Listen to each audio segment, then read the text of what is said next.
Semi-final Friday at the 2024 Memorial Cup presented by Dow. Victor Findlay back with Kevin Sawyer on TSN tonight. This is always a special game, Kevin, because it is win or go home for both of these teams who have never played in a Memorial Cup before. One will get to play for their first Memorial Cup championship on Sunday. But before we get there, Moose Jaw and Saginaw, they opened up the tournament. It was a hot start for Saginaw. Can we expect a closer one tonight, at least off the top? I think so. Now that, when these teams get to see each other for the first time in this tournament, they pre-scout, they see tape, but when you get that first feel, sometimes you can be caught off guard a little bit.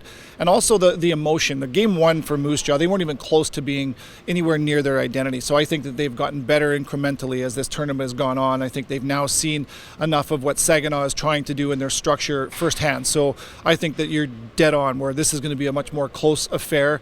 You look for the stars from Moose Jaw to break the game open, and I think that it's maybe the opposite mentality that's going to allow Moose Jaw to be good, is that patience against a team that's bold, that gets up the ice like Saginaw. We've been talking a lot about how their defense for Saginaw get up and create offensive in maybe some unique ways. So patience for Moose Jaw is going to be paramount, and then the ability to have quick strikes and catch Saginaw in offensive posture, I think is going to be a big part of the complexion of this game. You mentioned Moose Jaw's stars, but if it weren't for Aiden Ziprick, Moose Jaw wouldn't be here, maybe anyways, today for this game. With that in mind, though, will the team that gets the most out of their star players today, whether it's Saginaw or Moose Jaw, be in the best position to win this game?